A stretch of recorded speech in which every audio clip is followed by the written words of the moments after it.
অনেকে তেলের ফিল্টার খুঁজে, সিএনজি বা এলপিজি করা হয় নাই। তেলের গাড়ি কাস্টমারে খুব যত্ন করে চালায় এবং খুব কম চলে।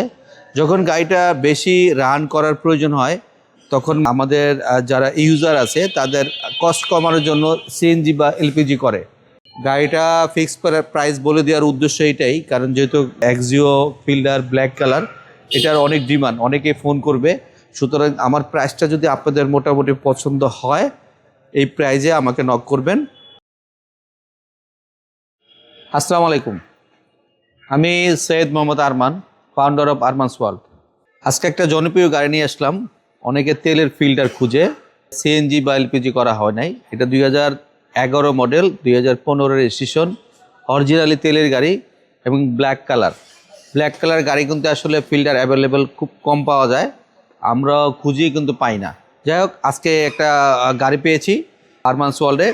গাড়ির ফ্রন্ট সাইড যদি আমরা খেয়াল করি, গাড়ির প্রত্যেকটা পার্ট ফ্রেশ অবস্থায় আছে, কোনো রকম অ্যাক্সিডেন্ট হিস্ট্রি নাই।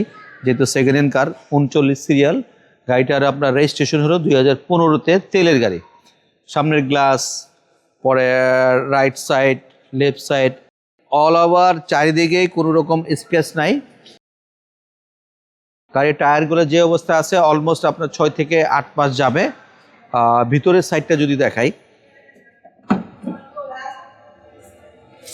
ভিতরে ব্ল্যাক টু ব্ল্যাক, যেহেতু বাইরে ব্ল্যাক, ভিতরেও আপনার ব্ল্যাক ইন্টেরিয়র হয় সাধারণত ব্ল্যাক গাড়িগুলার।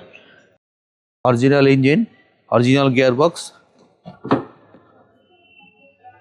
গাড়ির পিছে আপনার এনাফ স্পেস আছে এবং আপনার একটা আর্মরেস্ট আছে। লং জার্নিতে বা কোথাও আপনার কমফোর্ট নিয়ে আপনার এটা বসে এনজয় ফিল করতে পারবেন। গাড়ির ব্যাক সাইডটা যদি আমরা ফলো করি, খুব ফ্রেশ অবস্থা আছে, যেহেতু তেলের গাড়ি। Axio fielder 2011 model, 15 registration.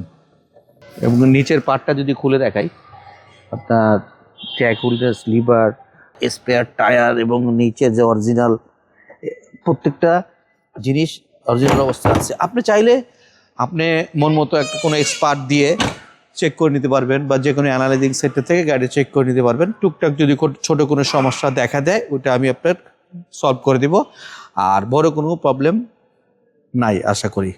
যেহেতু গাড়িতে কোনো অ্যাক্সিডেন্ট হিস্ট্রি নাই, সুতরাং বড় প্রবলেম থাকার কথা না। গাড়িটা যেহেতু তেলে চলছে, গাড়িটা আপনি ধরে নিতে পারেন গাড়িটার মাইলেজ কম।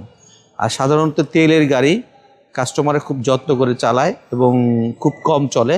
যখন গাড়িটা বেশি রান করার প্রয়োজন হয় তখন আমাদের যারা ইউজার আছে তাদের কস্ট কমানোর জন্য সিএনজি বা এলপিজি করে। সুতরাং যেহেতু এটা তেলের গাড়ি, অবশ্যই এটা মাইলেজ কম এবং ভালো চলেছে, সার্ভিসটাও ভালো দিবে। পিসের ব্যাক সাইড তো আসলে ঢাকা শেষ। আমরা রাইট সাইড থেকে যদি পিসের ইন্টেরিয়র, পিসের সব কিছু ফলো করি, প্রত্যেকটা পার্ট ফ্রেশ অবস্থায় আছে, কোনো রকম কাজ করা লাগবে না। এটার সাথে কিন্তু আপনার আরপিএম মিটারও আছে। আপনার স্টার্ট দিলে তেলের গাড়ি, ইঞ্জিনের সাউন্ডটা দেখলে বোঝা যায় কী অবস্থা, এই আর কি। গাড়িটা 2010-এর মডেল, 2015 রেজিস্ট্রেশন। গাড়িটার আমি একটা ফিক্সড প্রাইস বলে দেব। গাড়িটা ফিক্সড প্রাইস বলে দেওয়ার উদ্দেশ্য এটাই, কারণ যেহেতু এক্সিও ফিল্ডার ব্ল্যাক কালার, এটার অনেক ডিমান্ড, অনেকে ফোন করবে। সুতরাং আমার প্রাইসটা যদি আপনাদের মোটামুটি পছন্দ হয় এই প্রাইজে আমাকে নক করবেন। গাড়িটার প্রাইস রাখবো 15,70,000 টাকা, 15,70,000 টাকা। আমার মোবাইল নাম্বার স্ক্রিনে দেওয়া আছে। আমার মোবাইল নাম্বার 018170788458। আমার শোরুম বারিধারা যে block, road number 20, plot number 88। সরাসরি ফোন দিয়ে আপনি আমাদের সাথে যোগাযোগ করতে পারেন। আপনি যদি চান আপনার পুরাতন গাড়িটা দিয়ে এক্সচেঞ্জ করবেন, এটাও পসিবল। ভালো থাকবেন, আল্লাহ হাফেজ, আসসালামু আলাইকুম।